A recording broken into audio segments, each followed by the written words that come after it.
Bismillahirrahmanirrahim. Assalamualaikum warahmatullahi wabarakatuh.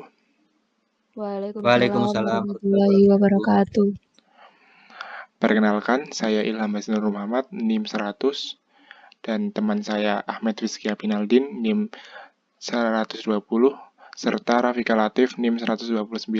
Kami dari kelas PTI 4C. Di sini kami akan menjelaskan bagaimana cara menghitung rumus konsistensi internal. Yang pertama, di sini saya, Ilham, akan menjelaskan tentang rumus konsistensi internal dengan rumus rulon. Langsung saja saya akan menjelaskan rumusnya.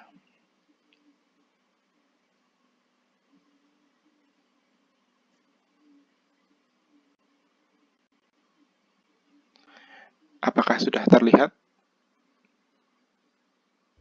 Sudah. Yang pertama, saya akan menjelaskan tentang rumus rulon. Apa sih itu rumus rulon? Rumus rulon adalah suatu formula untuk mengestimasi reliabilitas belah dua tanpa perlu diasumsikan bahwa kedua belahan mempunyai varian yang sama. Dan menurut rulon sendiri, tinggi rendahnya reliabilitas itu dapat diperoleh dari perbedaan antara skor yang dicapai dari tes pada belahan pertama maupun belahan kedua, dengan dilambangkan dengan huruf D atau difference. Langsung saja pada rumus rulonnya, yaitu di sini rumus rulon dilambangkan dengan lambang R11, di mana rumusnya adalah 1 dikurangi SD kuadrat per SD kuadrat. SD kuadrat itu apa sih? Adalah variance bebas atau variance difference. Dan untuk D-nya atau difference yaitu perbedaan antara skor belahan pertama atau belahan awal dengan belahan kedua atau belahan akhir. Nah, untuk menghitung SD kuadratnya sendiri itu ada rumus yang tersendiri, yaitu dengan sigma D kuadrat dikurangkan sigma D dikuadratkan dibagi N. Setelah dikurangkan, kemudian dibagi lagi dengan N. Nah, langsung saja di sini saya akan menjelaskan penyelesaian dari suatu permasalahan. Di sini terdapat 8 siswa A sampai H. Kemudian untuk puter item tesnya ada 10. Langsung saja pada ini. Pertama kita akan mencari T kuadrat atau total dikuadratkan, yaitu sama dengan kolom H6 kita pangkatkan 2. Nah, hasilnya adalah 8 pangkat 2 atau 8 kuadrat adalah 64. Nah, untuk selanjutnya, siswa B sampai H sama seperti yang ini tadi, kita select saja. Nah, setelah ketemu semua atau T kuadratnya ketemu, kemudian kita mencari nomor soal ganjil atau dilambangkan dengan X. Jumlah dari soal ganjil ini ada 1, 2, 3, 4, 5. Pada siswa A ini ada 5 soal ganjil. Nah, kemudian untuk berikutnya adalah sigma nomor soal genap atau dilambangkan dengan Z. Ada berapa sih? Mari kita lihat. Nomor soal genap ada 1, 2, 3. Ada 3. Nah, kemudian untuk yang B sampai H-nya kita langsung isi saja. B-nya itu yang ganjil ada 3. Kemudian genapnya ada 2. C-nya ada 0. Genapnya 4.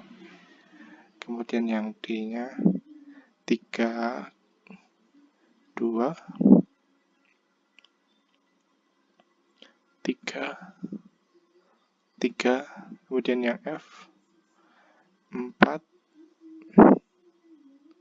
Kemudian soal genapnya ada 0.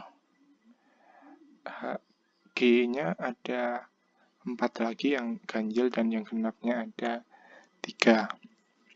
Dan yang terakhir H ada 3 dan yang genap ada 5. Kita cek saja yang terakhir aja. Yang H, soal ganjil atau X, itu ada 3, benar atau salah? 1, 2, 3, benar. Untuk yang genapnya ada 5. 1, 2, 3, 4, 5, benar. Kemudian kita mencari D atau difference, yaitu perbedaan antara skor belahan pertama atau belahan awal dengan skor belahan kedua. Nah, di sini dirumuskan adalah D sama dengan Z dikurangi X, atau belahan pertama dikurangkan dengan belahan kedua, sama dengan ini, kolom S6 dikurangi dengan kolom T6. Kita lihat. Nah, benar atau salah? Benar. 5 kurangi 3 sama dengan 2. Untuk semuanya seperti itu. Nah, setelah nilai D-nya atau difference-nya sudah ditemukan, kemudian kita pangkatkan 2, yaitu dengan cara sama dengan ini, kolom U6 kita pangkatkan 2. Nah, 2 pangkat 2 sama dengan 4. Untuk yang lainnya seperti itu juga. Nah, setelah sudah kita ketemukan antara T kuadrat, sigma X, sigma Y, D maupun D kuadrat, maka kita akan menghitung jumlah dari masing-masing yang tadi kita cari, yaitu sama. Kita auto sum saja.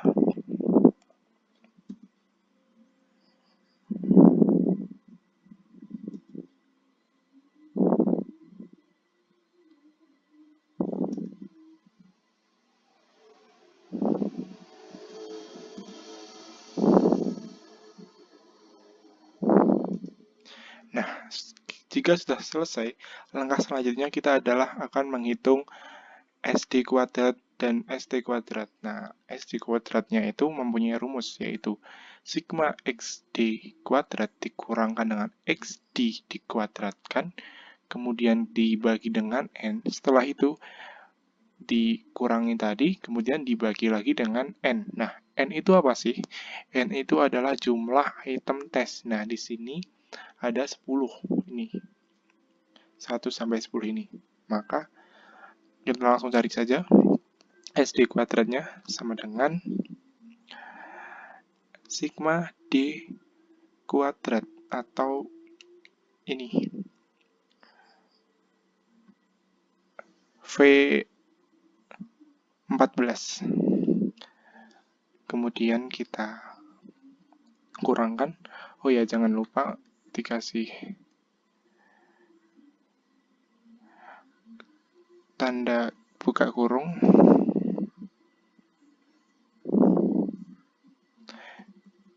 V14 kita kurangkan dengan XD. XD adalah ini, U14 kita pangkatkan 2.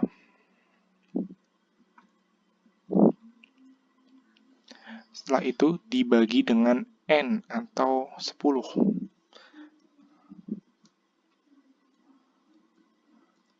Nah, jika sudah, kita bagi lagi dengan 10. Nah, maka ketemu hasilnya untuk SD pangkat 2 atau SD kuadratnya adalah 4,21. Kemudian kita mencari ST kuadrat yang ini tadi. Rumusnya sama dengan SD kuadrat tadi, namun ini menggunakan T atau totalnya, yaitu sama dengan buka kurung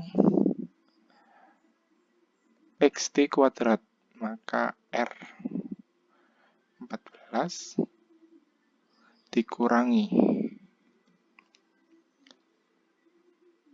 XT dikuadratkan, ini V14 kita kuadratkan, kemudian dibagi dengan 10, tutup kurung, dibagi lagi dengan pernya yang bawah ini, N, yaitu 10.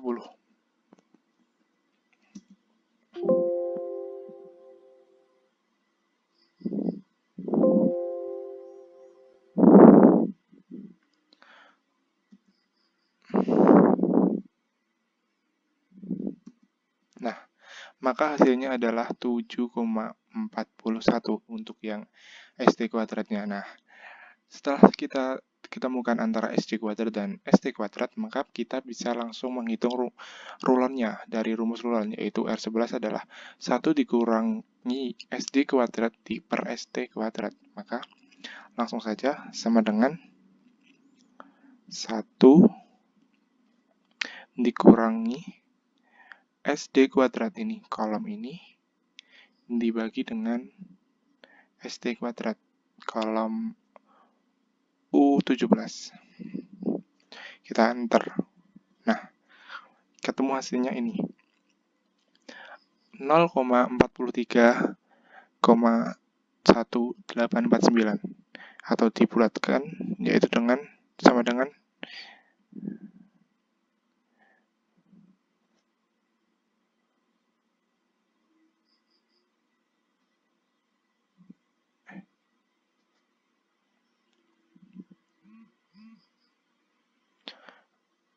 0,42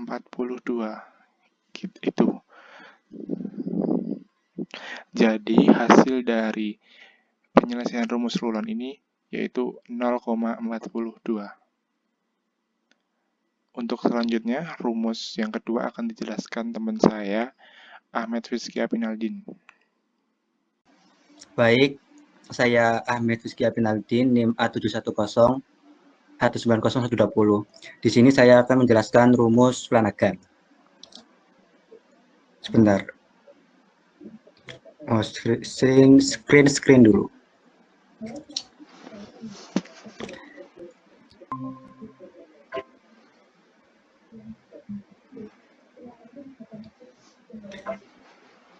Nah, apa itu rumus Flanagan? Rumus Flanagan adalah sebuah instrumen atau pengujian nilai reliabilitas berupa skor-skor yang dikelompokkan menjadi dua berdasarkan nilai ganjil dan genap.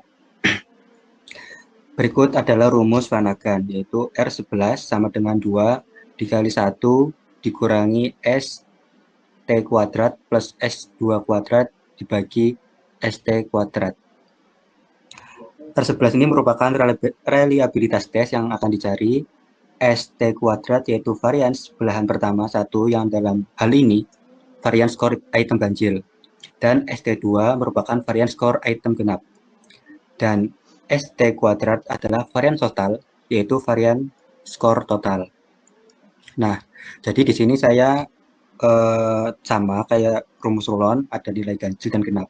Ini untuk mencari ST kuadrat dan S1 kuadrat dan S2 kuadrat. Nah, setelah saya hitung nilai ganjil ini, pada siswa A terdapat 5 soal ganjil. 1, 2, 3, 4, 5. Begitupun seterusnya, sama. Lalu untuk nilai genap, yang A, 1, 2, 3. Terdapat 3 soal genap. Dan begitupun selanjutnya, sama. Lalu, X kuadrat ini mencari nilai X, yaitu ini. Nilai ganjil yang akan dikuadratkan.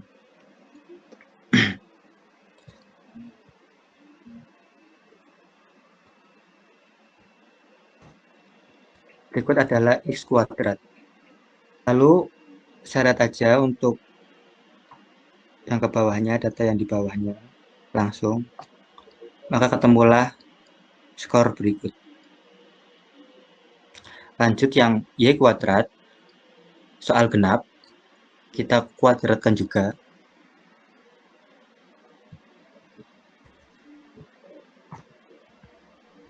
Kita seret sampai ke bawah.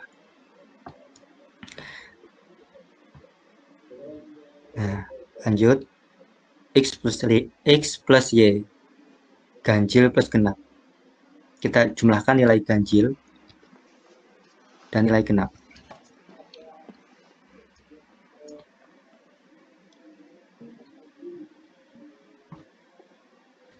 Kita seret ke bawah, langsung saja. Nah, berikut nilai ganjil plus genap. Lalu kita kuadratkan nilai tersebut. X plus Y kuadrat.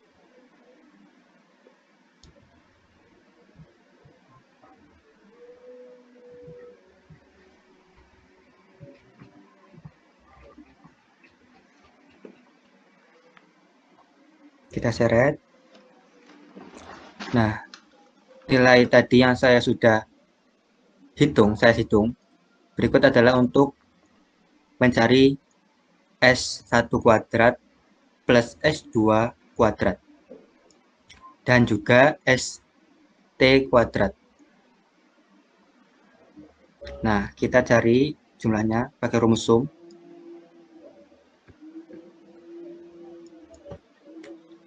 Berikut nilai jumlah sigma X.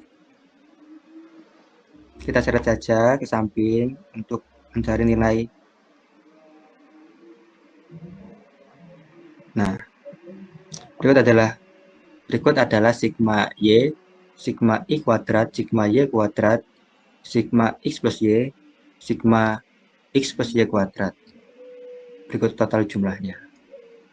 Nah, untuk menentukan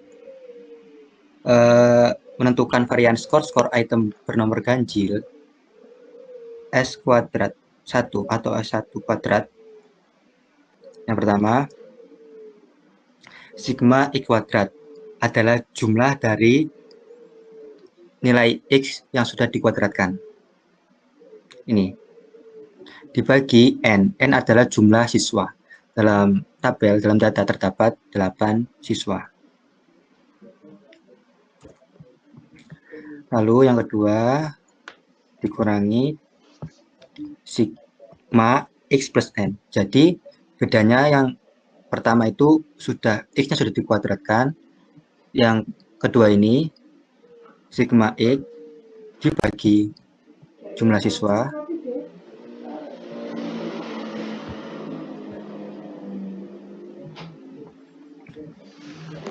Lalu baru dikuadratkan. Nah,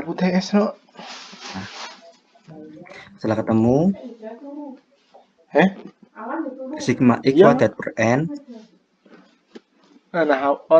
kita kurangi dengan sigma X per N kuadrat. Nah, ketemu 1,75. Nah, untuk mencari varian skor bernomor genap, nilai genap sama, yaitu hanya yang membedakan variabelnya, yaitu variabel Y. Yang pertama, ini rumusnya S2 kuadrat sama dengan sigma Y kuadrat. Ini total jumlah dari Y kuadrat. Lalu dibagi jumlah siswa, yaitu 8. Lalu yang kedua ini sigma Y per N kuadrat. Sigma Y ini dibagi 8. Sigma Y dibagi 8 baru dikuadratkan. Nah, tadi nilai yang sudah kita cari, sigma Y kuadrat per N dikurangi sigma Y per N kuadrat. Nah, ini adalah nilainya. Lalu kita jumlah nilai dari item ganjil dan genap.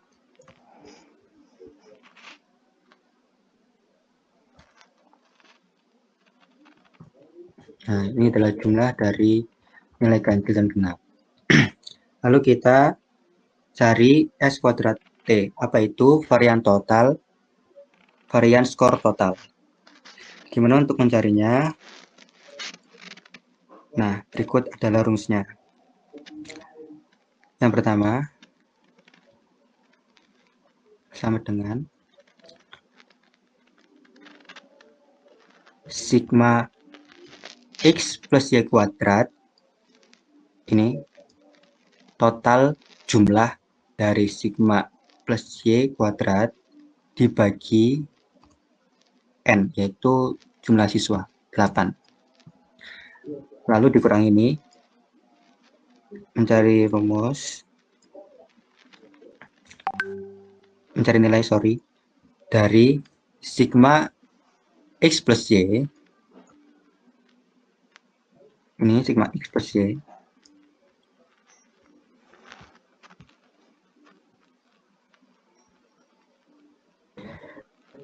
dibagi 8, yaitu nilai jumlah dari siswa, baru dikuadratkan. Nah, berikut hasilnya. Lalu kita kurangkan sigma X plus Y kuadrat per N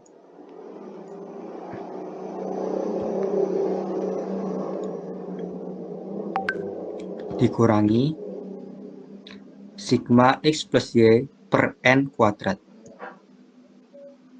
Nah, berikut hasilnya. S kuadrat T. Lalu untuk mencari rumus Ya, Rul. Van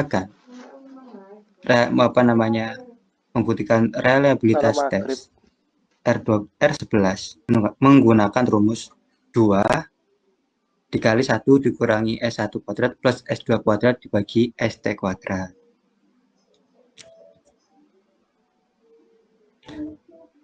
Nah, sini. 1 dikurangi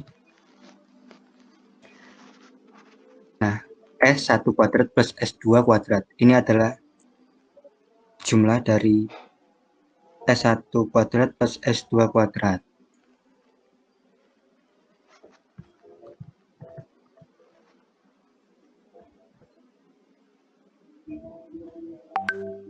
Lalu dibagi dengan S kuadrat, ST kuadrat. Nah, berikut hasilnya. Lalu kita cari reliabilitas tes atau R11.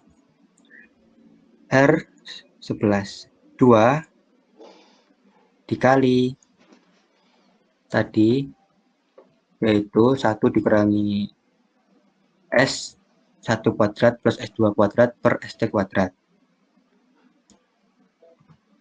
Nah, berikut adalah hasilnya. Min 0,63576. Jadi hasil reliabilitas ini data yaitu min 0,63576. Nah, dalam rumus Van untuk menginterpretasikan koefisien reliabilitas yaitu dengan ketentuan jika R11 lebih dari sama dengan 0,70 berarti tes uraian tersebut reliable. Tapi apabila jika R11 kurang dari 0,70 berarti tes uraian tersebut tidak reliable. Nah, sudah jelas kelihatan bahwa R11 data ini yaitu min 0,63576. Jadi R11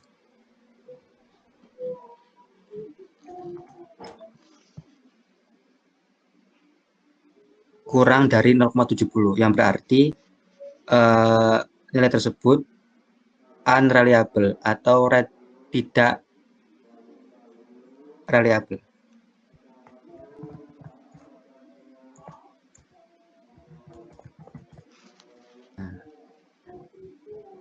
Berikut adalah penjelasan saya tentang rumus Flanagan dan untuk pembuktiannya. Lalu rumus selanjutnya yaitu yang akan dibahas, yang akan dijelaskan oleh rekan saya yaitu Rafika Latif. Silakan Rafika Latif untuk menjelaskan tes selanjutnya. Ya, untuk yang terakhir yaitu rumus konsistensi internal. Sebelumnya perkenalkan nama saya Rafika Latif, NIM 129 dari semester 4. Saya akan menjelaskan mengenai rumus konsistensi internal yaitu Spearman-Brown.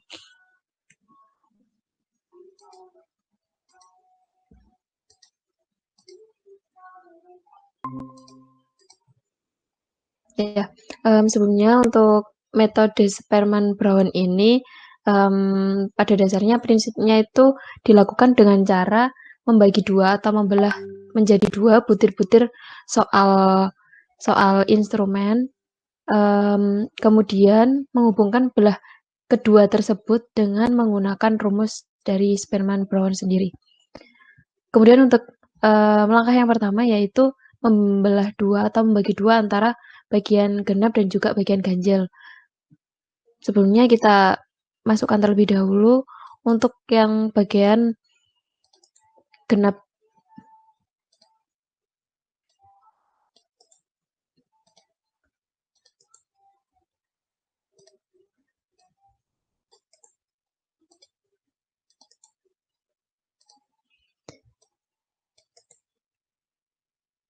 Di sini terdapat N atau siswa sebanyak 8.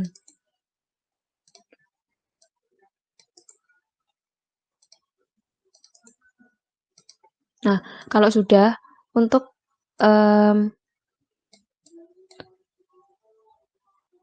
dari genap sudah dibagi, kemudian dari bagian yang ganjil.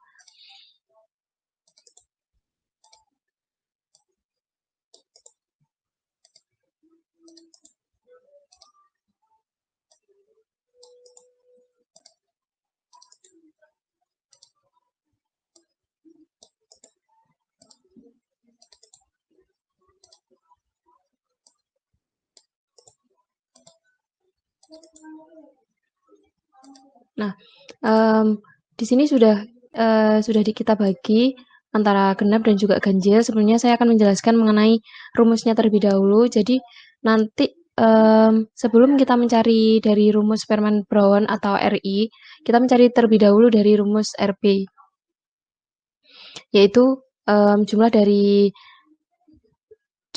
XY dikali banyaknya siswa, kemudian dikurangi dari jumlah X dan juga jumlah Y. Kemudian dibagi untuk akar dari jumlah siswa dikali jumlah X kuadrat atau bagian genap, kemudian dikurangi jumlah X pangkat 2 dan dikali jumlah siswa dikali jumlah Y atau bagian ganjil dikuadratkan, kemudian dikurangi jumlah Y dikuadratkan. Untuk langkah yang selanjutnya yaitu kita jumlahkan dulu bagian dari genap. Dapat menggunakan rumus sum.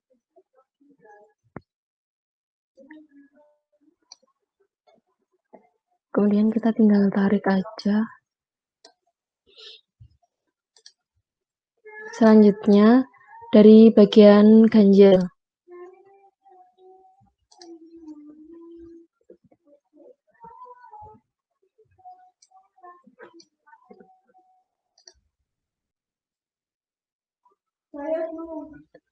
Setelah itu kita masukkan pada jumlah dari X atau genap dan juga jumlah Y atau ganjil.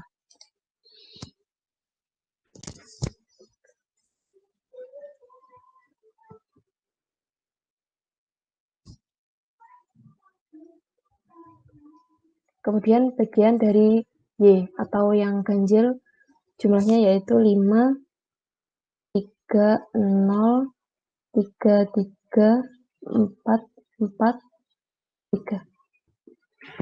Kemudian jika sudah, kita kalikan antara jumlah X dan juga jumlah Y.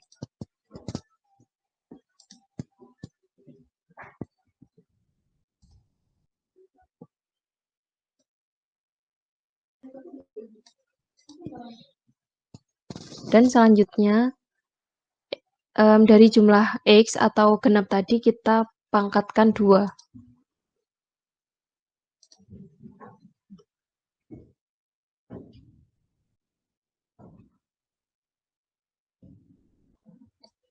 Kemudian jika kita sudah mencari X, kemudian kita kuadratkan, kita mencari Y atau bagian ganjil, lalu kita kuadratkan.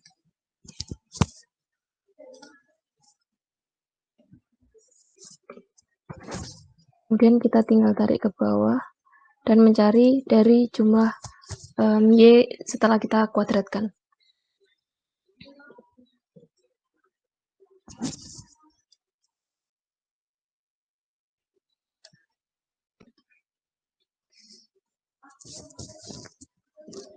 Kemudian di sini kita mencari rumus yang pertama, yaitu RB.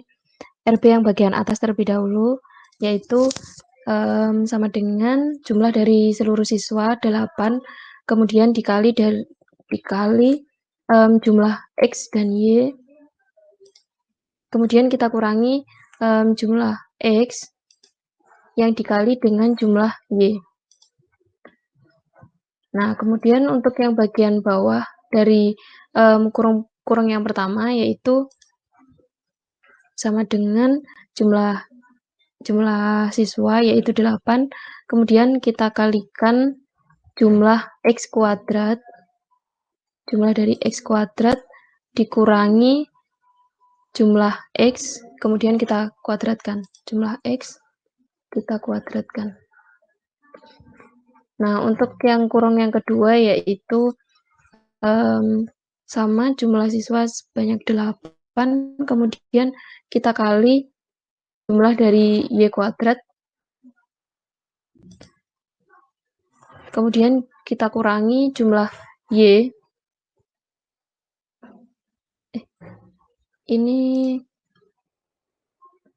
banyak siswa, kemudian kita kalikan jumlah Y kuadrat, kemudian kita kurangi jumlah Y yang kita kuadratkan. Nah, jika sudah ketemu, kita cari dari perkalian antara kurung yang pertama dan kurung yang kedua.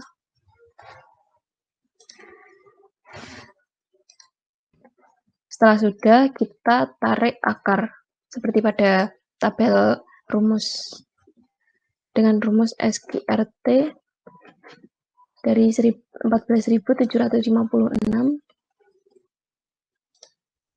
Kemudian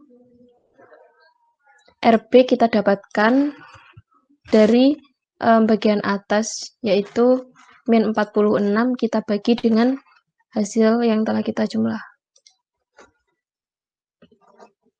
Kita dapatkan RB min 0,3787.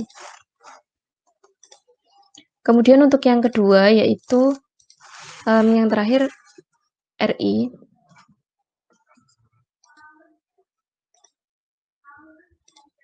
RI di sini 2 dikali RB dibagi 1 plus RB. Untuk yang pertama kita cari terlebih dahulu 2 dikali RB. RB sebesar min 0,3787. Kemudian untuk yang bagian bawah yaitu 1 plus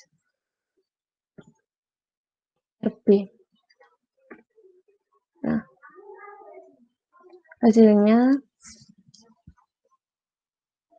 2 kali RB kita bagikan dengan 1 plus RB. Kita dapatkan untuk hasilnya yaitu min 1,219. Jadi untuk min 1,219 ini merupakan hitungan korelasi antara skor total kelompok genap dan juga skor total kelompok ganjil. Kemudian kita masukkan ke dalam rumus Spearman-Brown. Kemudian kita dapatkan hasil sebesar min 1,219, di mana hasil tersebut kurang dari 0,80. Maka instrumen yang kita dapatkan itu belum reliable atau belum dapat digunakan untuk pengukuran dalam rangka pengumpulan data. Nah, itu tadi penjelasan dari saya mengenai rumus Spearman-Brown